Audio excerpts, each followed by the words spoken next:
तो दोस्तों, क्या आपके पास भी कभी किसी ने कोई गिफ्ट आइटम दिया है या फिर आपके अंदर भी ऐसी प्रवृत्ति है कि किसी का सामान ले लिया तो उसे वापस ना करें, या फिर आपके पास कोई ऐसी किसी की अमानत पड़ी है जो आप आज तक वापस नहीं कर पाए?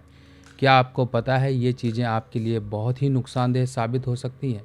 अगर हमने ये जान लिया कि हमें फ्री का माल नहीं बचेगा, तब हम बहुत सी मुश्किलों से बच सकते हैं।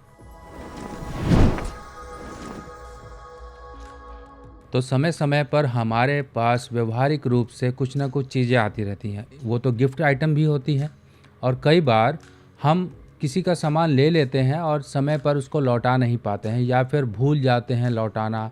ये चीज़ें हमारे लिए नुकसानदेह साबित होती हैं।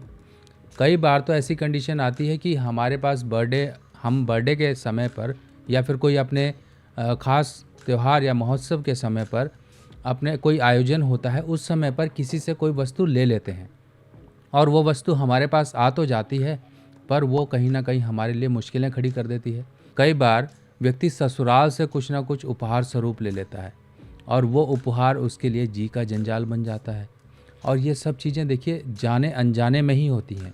और कई बार आपने देखा होगा, व्यक्ति मंदिर जाता है और मंदिर में कुछ चीज़ें अपनी श्रद्धा अनुसार चढ़ाता है और श्रद्धा अनुसार वो कुछ दान दक्षिणा भी करता है। और वो दान दक्षिणा यानी कि जाने अनजाने में किया गया ऐसा कर्म व्यक्ति के न जाने कितने जाने अनजाने समय में किए गए ऐसे अपराध जो कि उसके ऊपर ऋण बनकर साबित हो चुके हैं, उनको दूर करने में मदद करता है। तो इसी तरीके से हमारे जानते हुए अगर हमसे कोई गलती हो गई है तो उसका पश्चाताप भी हमें जानते हुए ही करना है। और अगर कुछ अनजाने में गलती हुई हैं तो उनका पश्चाताप हम अनजाने रूप में कर ही रहे हैं, यानी कि नियमित रूप से मंदिर में कुछ दे दिया, किसी की मदद कर दी, किसी को दे दिया, उसके एवज में कुछ दे दिया, ऐसे से किया जाता है। तो सबसे पहले हम समझते हैं लाल किताब के ऐसे क्या रूल हैं जिनके अकॉर्डिंग हमें कभी भी किसी का फ्री का माल लेकर अपने पास नहीं रखना चाहिए, चाहे वो अमानत हो, चाहे वो गिफ्ट हो, चाहे कुछ भी हो। अगर हमने ये जान लिया कि हमें फ्री का माल नहीं बचेगा, तब हम बहुत सी मुश्किलों से बच सकते हैं। तो कुंडली के 12 खाने होते हैं, यानी कि 12 हाउसेज होते हैं। अब इन हाउसेज में अगर कोई ग्रह आपके जन्म के अनुसार कोई बैठ गया है तो वो कुछ आपको हिदायतें या फिर जीवन में कुछ अपनाने वाले उसूल बताता है कि अगर हम वो उसूल ना माने तो वो ग्रह हमको परेशानी देगा। फॉर एग्ज़ाम्पल, अगर मान लीजिए कुंडली में पहले घर में ही मंगल है, तब ऐसे केस में व्यक्ति को ये कहा जाता है कि अपनी मेहनत पर भरोसा रखो, किसी का फ्री का माल मत लो, ना ही दबाओ, किसी की अमानत मत दबाओ। अगर आपने ये किया तो वही मंगल जो आपका पॉजिटिव मंगल है वही नेगेटिव हो जाएगा। अब दूसरी कंडीशन ये होती है, बृहस्पति पहले घर में है या बृहस्पति छठे घर में है, यानी कि 6th हाउस में है, तब भी ये कहा जाता है फ्री का माल भैया मत लो, क्योंकि आपको ऊपर वाले ने खुद कर्म देकर खुद की मेहनत से कमाने के लिए भेजा है।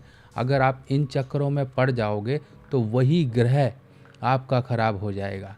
यानी कि फॉर एग्ज़ाम्पल समझिए, आपका कोई बहुत अच्छा मित्र है और आपको हर समय आपकी मदद करता है। अगर आप उसके खिलाफ चले गए तो उसके मन में भी कहीं ना कहीं मनमुटाव पैदा हो जाएगा, और वही जो आपके लिए मदद के लिए हमेशा तैयार खड़ा रहता था, अब वही अपने हाथ खड़े कर लेगा या आपसे भागना शुरू कर देगा। तो इसी तरीके से अपने ग्रहों को भी मित्र या शत्रु के अनुसार आपको देखना होता है। ग्रह कोई भी शत्रु नहीं है, शत्रु हम उनको खुद ही बना लेते हैं, और शत्रुता करने के लिए हमारी गलतियां ही उन्हें मजबूर कर देती हैं, क्योंकि वो उनके प्रॉमिस हैं।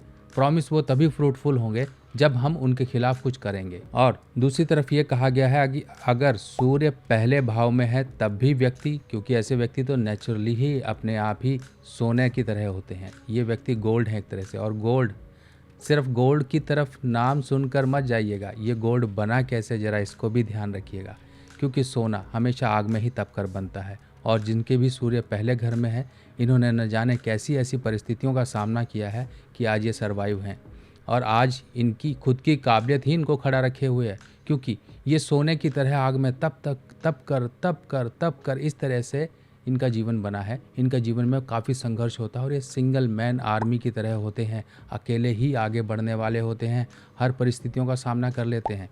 पर इसके अलावा सूर्य के लिए एक बात और कही गई है, जब सूर्य किसी के छठे भाव में हो, यानी कि 6th हाउस में हो, और ये जीवन में अगर सिर्फ और सिर्फ एक तरह से मंद हाली लेकर आ रहे हों, तंग हाली जीवन में क्रिएट हो गई हो, या फिर आपका समय ऐसा क्रिएट हो गया हो कि अब लगता है कि अब तो मैं भिखारी जैसे जीवन पर आ गया हूँ, तब उस समय पर इंसान को, चाहे राजा हो चाहे कोई भी हो, उस समय ये व्यक्ति को एक बार भीख मांगने पर मजबूर कर देता है।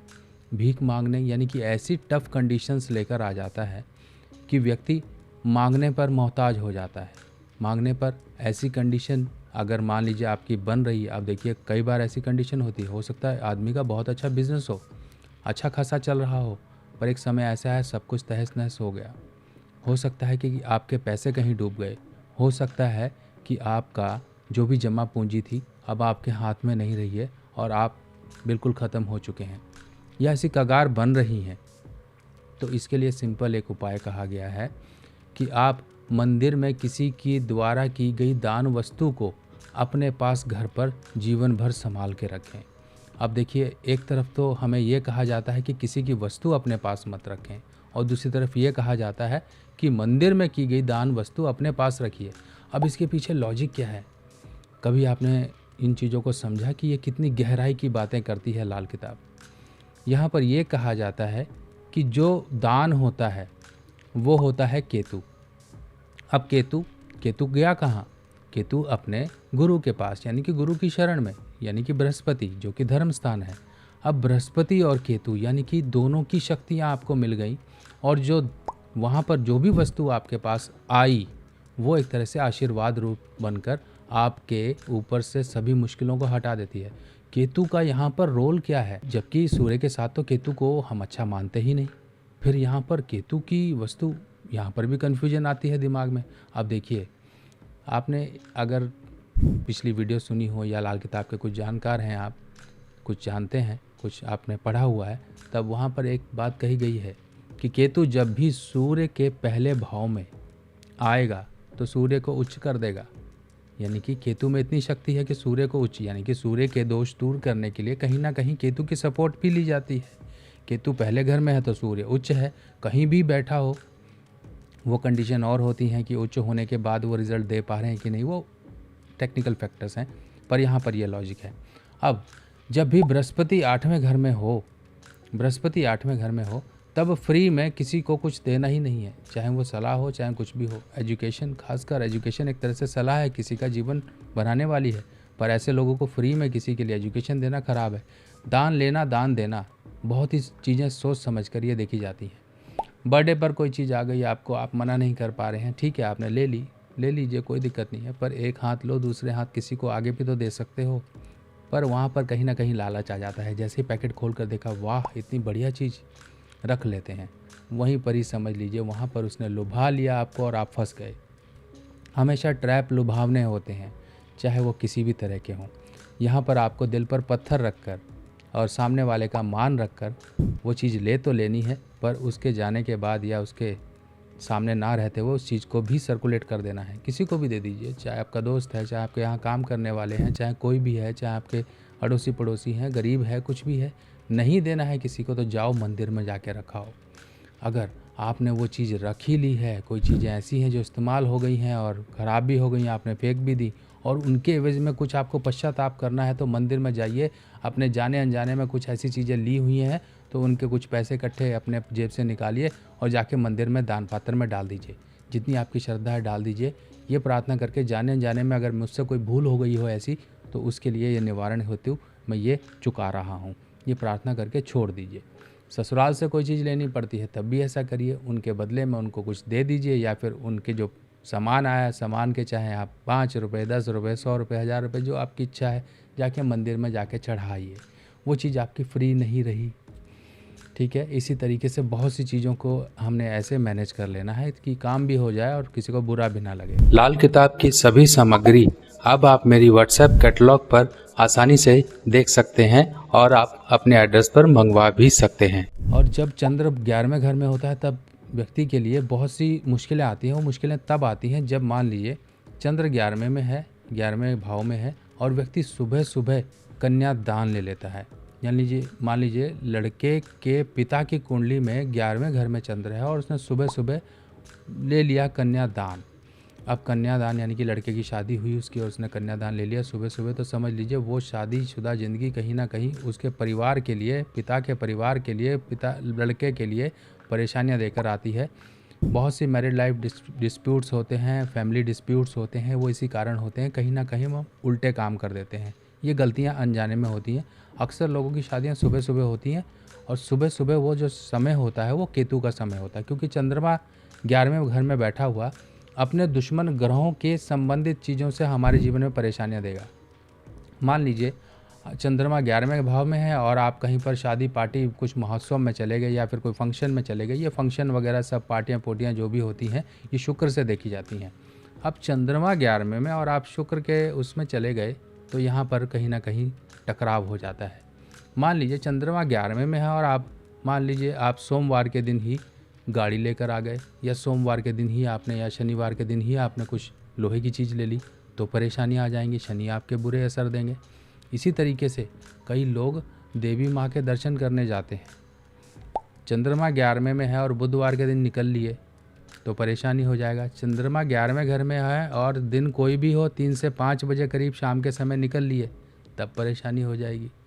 तो ये फैक्टर्स को हम देखते हैं, क्योंकि आपने बहुत से लोगों को देखा होगा तीर्थ पे निकले, घर पर परेशानी, कहीं माता के यहाँ दर्शन पे गए, घर पर परेशानी, या सफ़र में कोई दिक्कत परेशानी, बहुत से कारण होते हैं।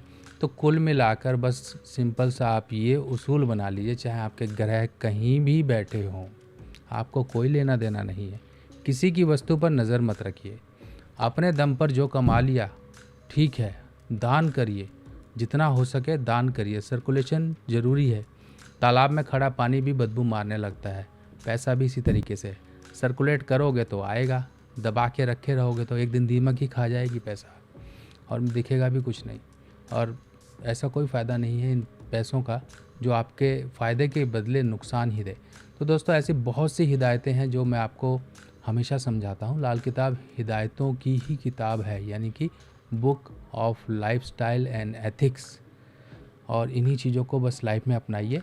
ऐसी बहुत सी जानकारियाँ हैं, बस बने रहिए, मिलते रहेंगे। आप सभी लोगों से एक ही रिक्वेस्ट है कि अपना प्यार जताने के लिए कमेंट सेक्शन में जय माता दी या अपने इष्ट देव का नाम किसी का भी जयकारा लिखकर आप छोड़ दीजिए, मैं समझूंगा कि आपका प्यार मुझे मिल गया।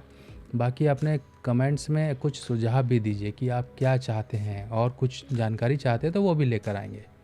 बाकी तब तक के लिए आज्ञा दीजिए, नमस्कार।